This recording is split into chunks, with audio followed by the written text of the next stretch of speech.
Hey guys, I'm Phil Harris. And I'm Ashlee Harris. We are Shred MX Conditioning, and we provide online fitness and nutrition coaching, as well as in-person riding clinics for riders and racers from local to pro.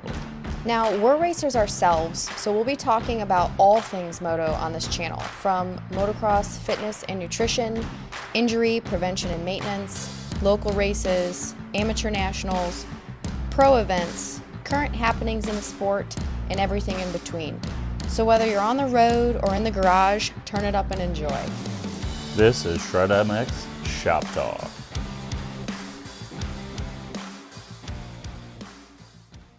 Hey guys, welcome back. We're here with episode 16, and we're going to talk about a little recap from Summit. And by no one's surprise that listens to our podcast, we are like 2 weeks past it, so a little late, but here we are. A little bit of that has been that we're both still getting over being sick. Yeah, we both got sick like right after Summit. Well, you did, and then you gave it to me, which is normal in our household. Typical. So, getting over being sick, it's that time of year, 'tis the season. But yeah, Summit, round one. So they do a Thursday night practice, Friday night racing, and then Saturday night racing. And for those of you that don't know, we actually talked about this last year. Might have actually been one of our very first podcasts. But Summit Indoors is held at the Summit County Fairgrounds in a little arena. Indoor style racing, tiny, tiny little track, but makes for fun watching of racing. I don't know how much fun the racing actually is. It's quite exciting when you're out there. Yeah. Especially in the pro class. I raced it last year a couple days, but I did not race it this year because the weekend before Summit, we were actually down in Florida for a riding trip for my birthday. In beautiful weather. We came back through a snowstorm. It was supposed to be super cold all weekend for Summit, and I was like, no, I'm not going to race. Like, you can go race. You have the potential to make some money, but I'm not going to race. So yeah, it was pretty funny. There were so many people that were like, weren't you guys just in Florida? Yeah, did you guys just come back for this? Like, no, we still live here. We have jobs. We had to come back to work. So, yeah. But anyways, even you yourself weren't really sure you were going to race it. We still had scoop tires on our bike from Florida and everything, and you kept like thinking about it, tossing around the idea. And I know it was like Thursday, and you're like, man, I really need to decide because you weren't going to ride practice, but you were like, I wasn't going to make it because I had to work that day. Yeah, you're like, I really need to decide if I'm going to go or not because I have some bike work to do. And I'm like, yeah, you do. Like, decide what you're going to do and then just own it, commit to it. So I asked you, I was like, are you racing or not? And you're like, yeah, I think I want to. I'm like, then we're going. Go get your bike ready. Let's do this. So anyways, you had some bike work to do ahead of time.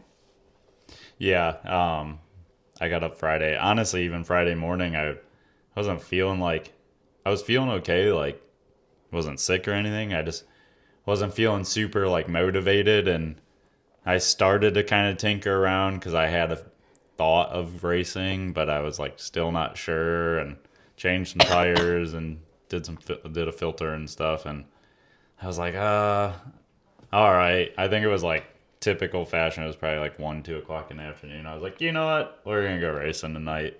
Yeah. So. And one thing that we talk a lot about is I know you enjoy riding. And when it comes to racing, you enjoy the racing aspect, but you have to, like, as a racer, be okay signing up for a race. Like, of course, we all want to win all the time. But the reality is sometimes we're not going to win. Yeah. And like that's been something that you've worked through a lot since we've been together. You were kind of raised on the mindset of win or you suck. Pretty much, yeah. So you've had to really kind of take a step back and just relearn to enjoy racing, enjoy the battles that you're putting on with, the guys that are out there. It's super fun to watch. So when I can convince you to do that type of thing, I get really excited because I know I'm going to get to watch some really good battles and get to be there like front row, and it's fun for me as a spectator. Yeah, it's taken me a while to realize like, hey, I just got to put myself out there, win or lose. And I usually end up always having fun at the end of it. But yeah, I was even this year. I was like a little bit questioning too on Friday. So some people know I don't overly prefer a 450 indoors. I ride them all the time. Love the 450 outdoors. Don't always do a lot of indoor riding on them. So I also had that like weighing in the back of my mind, like, man, I've never raced Summit on a 450.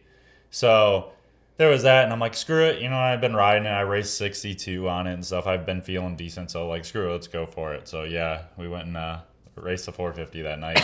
It actually went pretty good. I felt decent on it. A little clunky at times, but we made it work.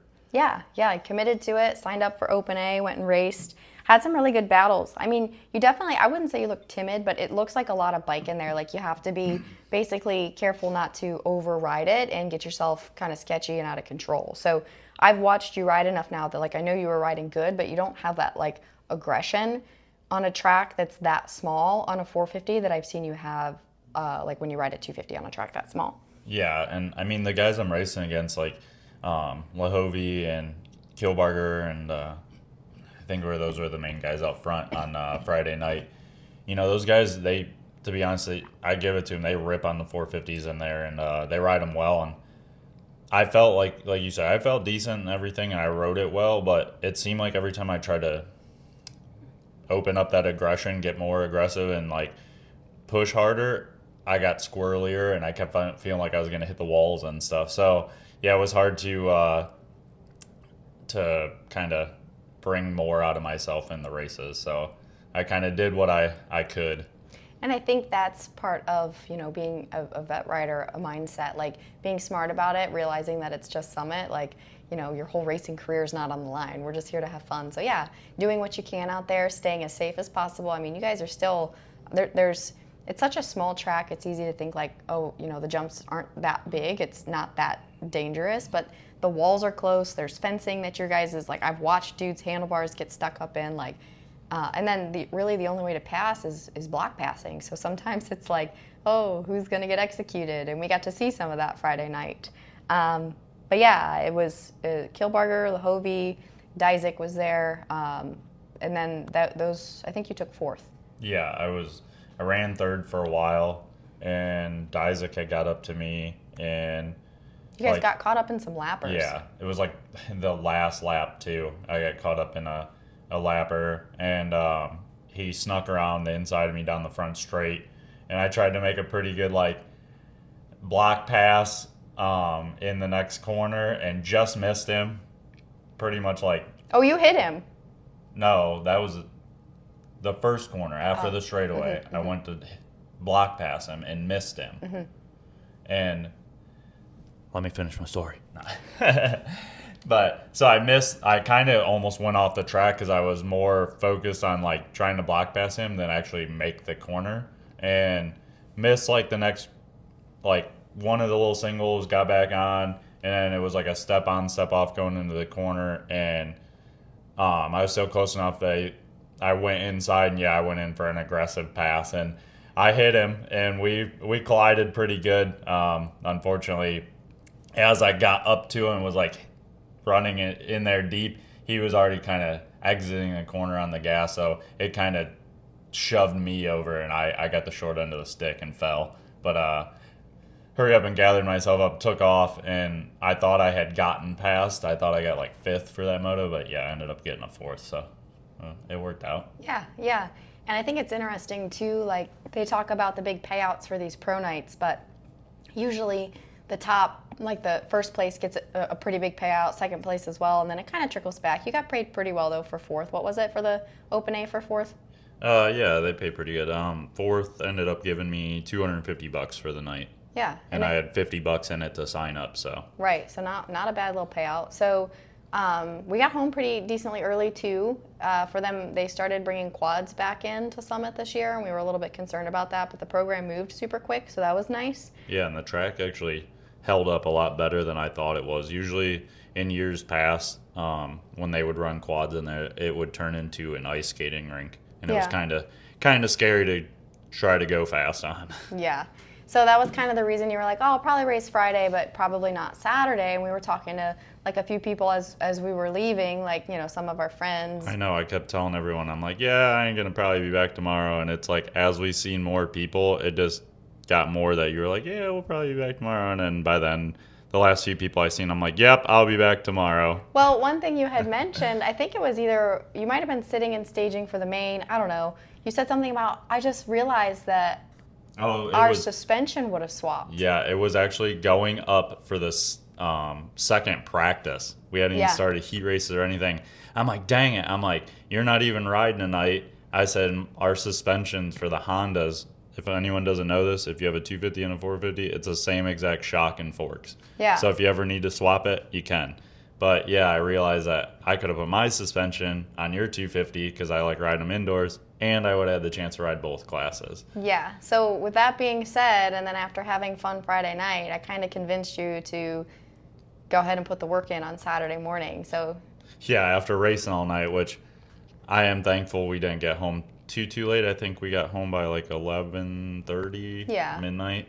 Got some decent sleep, and yeah, I got up the next day, and plus being in the pro class, we don't have to be there again Saturday night till like 3-4 o'clock for like sign up and stuff. So I don't have to race during the day, so that gave me a little bit extra time. But yeah, I kind of did the old scramble and tore apart the 450, tore apart the 250, rebuilt the 250 with my suspension, and I had to change your tire because I had a paddle on I it. saw a scoop on there from I Florida. think we even had to do an air filter Yeah. change. So, yep, got all that scrambled around, got it all finished up in time to get the van loaded up, throw some gear in there, and then we headed back over to Summit for night 2.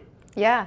Yeah, and like you said, it's nice just running. So that's another reason why I don't always race Summit. If you race, like for me to race the women's class or any of the regular classes on Saturday, I'd have to be there at like 11 o'clock, and then you're there all day. It's too cold to take our dog, so it's like she's at home, it's easier for me to just like, I don't love how tight that track is. It's not as much fun for me, so it's easier for me and more fun for me to come, be your mechanic and support. So no worries there at all. Like I was like, yeah, ride my bike. Like show me how fast it goes, Yeah.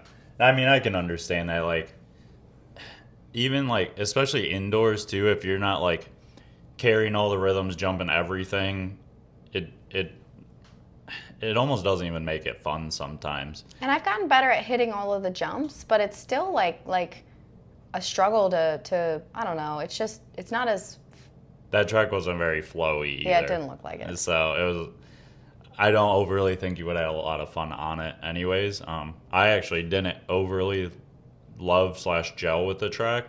Made it work both nights, but yeah, it wasn't my favorite layout. It was a little notchy in spots, is how I would explain it. Yeah. Just trying to like flow around the track, it just felt a little notchy. Yeah, like I said, I wasn't sad that I wasn't racing, so Yeah. stoked to see my bike out there, you riding it. I tried to get you to run my number plates with the blue I know. backgrounds, and you wouldn't. No, I ended up running my white plates, but yeah, it was fun. It was nice to ride the 250. The first few laps were a little weird because I had to remember how much more I had to rev the thing. But I do have to give a big shout out right now because I got to ride that thing last year, bone stock, and then I got to Yeah, ride we it. bought that bike to take it Yeah, to Summit. to Summit for me to race it, and then you took it over during the summer to switch to Hondas. But I just wanted to give a little shout out to HGS on here because we got an exhaust system for that thing over the summer while we were at the Baja Brawl. And I haven't rode it since that's been on Yeah, there. the exhaust was given to me. Well, I mean, we paid for it. Yeah. but for me to race on it. Yeah, Slade Racing got us hooked up with that HGS system, and yeah, so I finally got to ride it with that on there, and man, that thing, it wakes a bike up even just with that exhaust. Not that other exhaust companies don't, but it was cool to actually get to ride the 250 with HGS, and the thing was barking. It felt really good, and A couple people even commented how good it sounded yeah, with you riding it. I mean, it sounds good when I'm riding it, but not like when you ride it. right.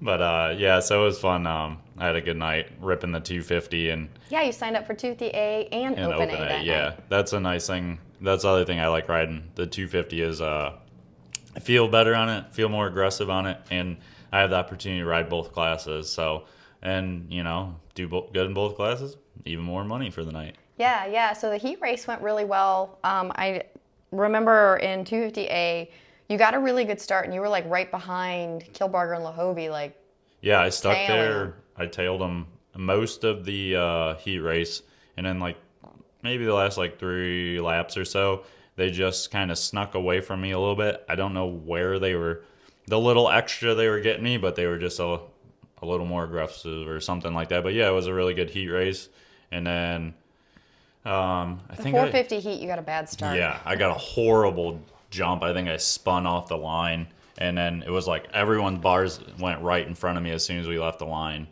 So I was like, dead last, pretty much come around the first corner, snuck through some guys, and battled up. I think I got fifth for the heat Came back race. to fifth. Yeah. Yep. So I wasn't too mad about it. It's just gate pick at the end of the day. So take it for what it was, and yeah, head into the main events. And then those actually went pretty good. The 250 one, I got a heck of a jump out of the gate. Almost. Yeah, we saw a video of it Yeah. after. I was like, geez, you're like half a bike length ahead of everyone, like right Yeah. out of the gate. Me and Kilbarger in the video, you can see, yeah, we jumped out there good. I almost had him, but he was just on side of me, so he kind of held it just a little bit longer and like pushed in there and got me. But yeah, I came out, and then I think I was in like second, and like Lahovie or someone snuck inside of me, and I was running third for a little while, for a couple laps anyways, and then Zach Garris, I don't know how to say his last name, but he's Zach. Zach from PA. He snuck up inside of me, and then I was like right on his tail, and I was trying to get him back, and we were wearing into the moto, and actually for anyone who was there, saw a heck of a save for me in the 250 main. Oh yeah. Yeah, they had this section where you came out of the corner on that.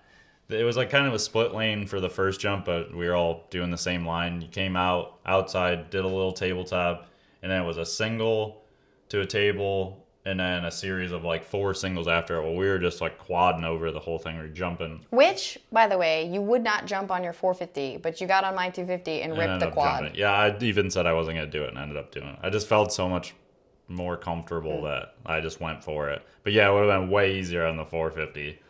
But we were quadding this thing in the finish line section, and I even had said after the qualifiers, like, man, if I could seat into the thing, like sit into it, like it would be so much easier to get all the way across it, but I didn't like the face of it.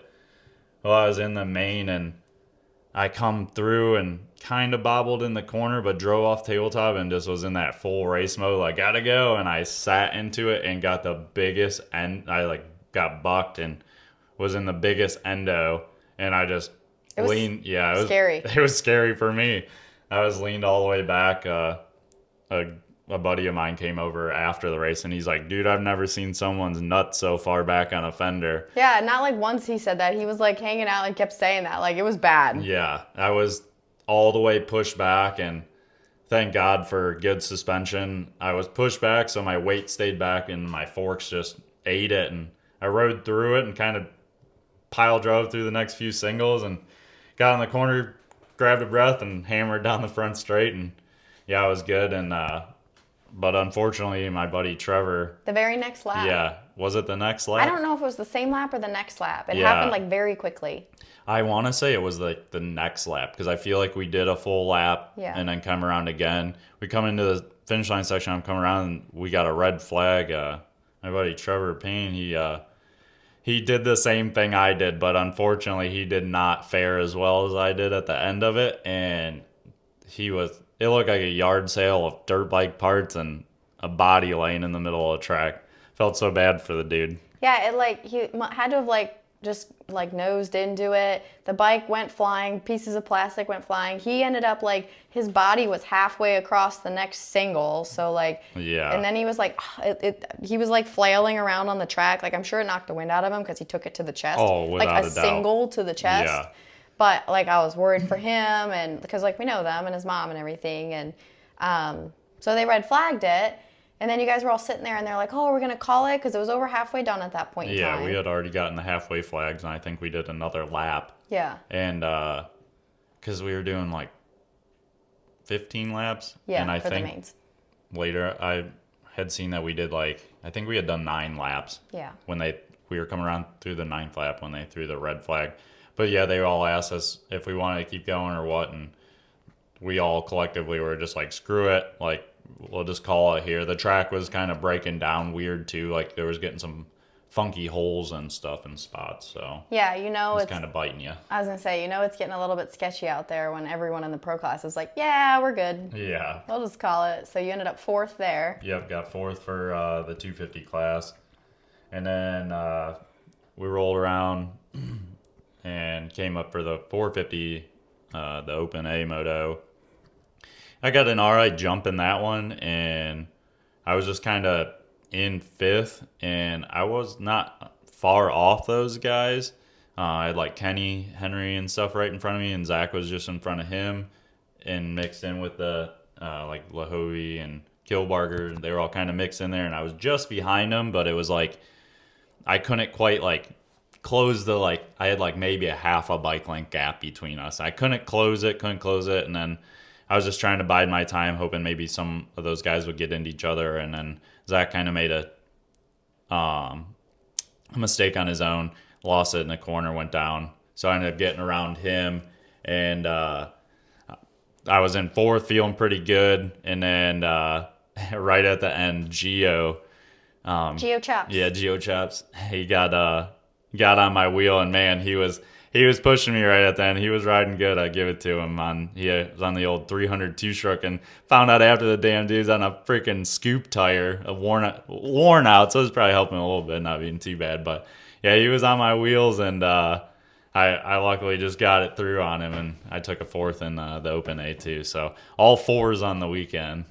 But still, I can't complain. Made some pretty good money. Another $250 for the Open A, and made 200 for the 250 class. Mm-hmm. So after $150 sign on, I made like $450-$500 for the weekend. So yeah, not bad at all for 2 nights of racing dirt bikes. Yeah, I try to convince you that some of that should be paid to me as a fee for my bike, but yeah, rental fee. You bought me goggles. It's okay. Yeah, rental fee / mechanic fee. Yeah, one thing I wanted to mention that like I had told you on the line before the 450 moto, after watching you endo in the 250 moto on that quad, and then watching Trevor eat it.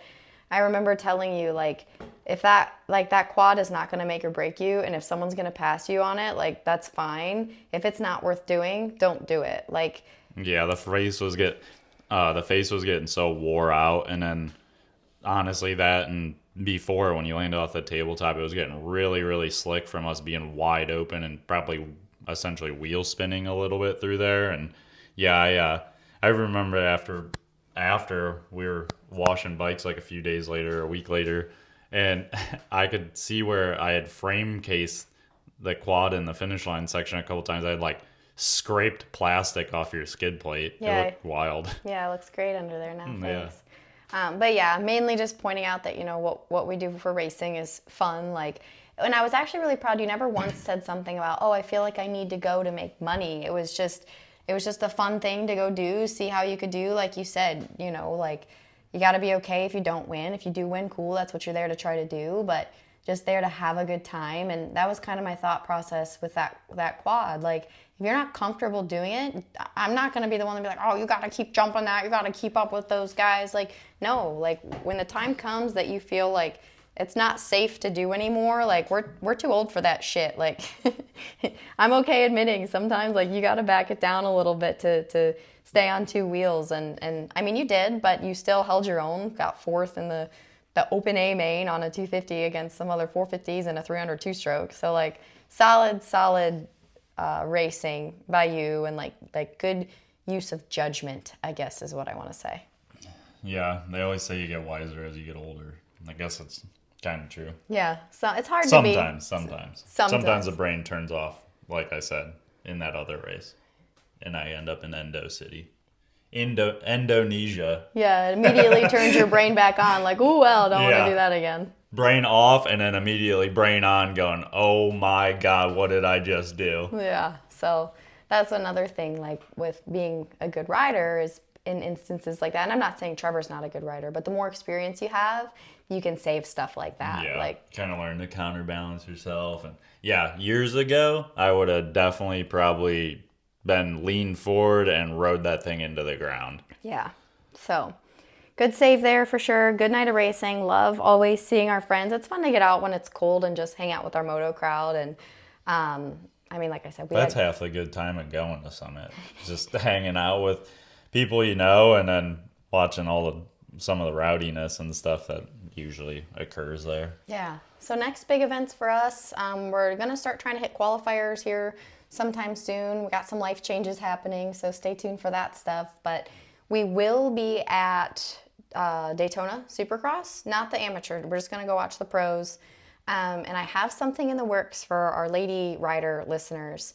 We're going to have a ladies ride day at PAX Tracks down in Florida in between the week of Daytona Supercross and Day in the Dirt down there. So stay tuned. I'm working on getting some stuff together for that, getting permissions and all those types of things. So we are planning things as well as some training camps and things for next summer. Obviously, winter's a little bit of a slow time. So we just got to get everything together. We're working on dates, fitting them around our qualifier schedule and the WMX schedule and Pro-Ams. And it's busy for us, but we enjoy it. So keep an eye out for that stuff. I announce all of that, by the way, in our newsletter. If you're not signed up for that, make sure you do.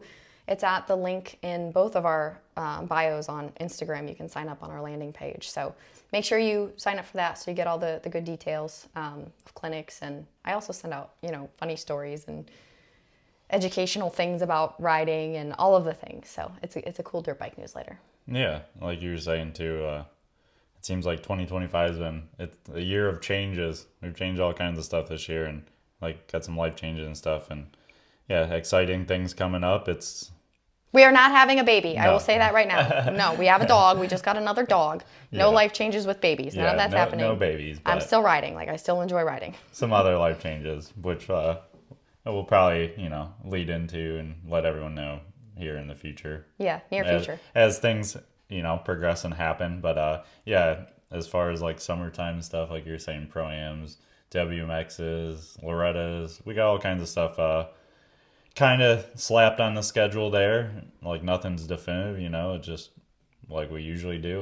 Okay, we want to go here, we'll be there. But should be a good, fun summer and definitely be a heck of a ride for 2025. For sure. So between our vlogs, our podcasts, our newsletter, our social media accounts, stay tuned on all the good things going on. I try to share it everywhere because I know some people only listen to or read one or the other. So keep up to date on what we got going on. And yeah, guys, if you just listen to us on here, check it out. We're been slowly doing some more and more YouTubes. It's under Ashlee Harris 779. So go check us out there too. Subscribe, follow us, watch our videos.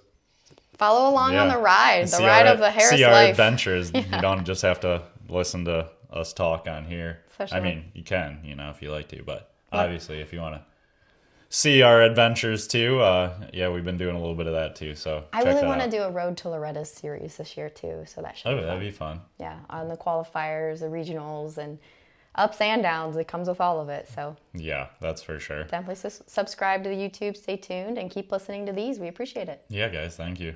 Thanks for listening. Have a good one.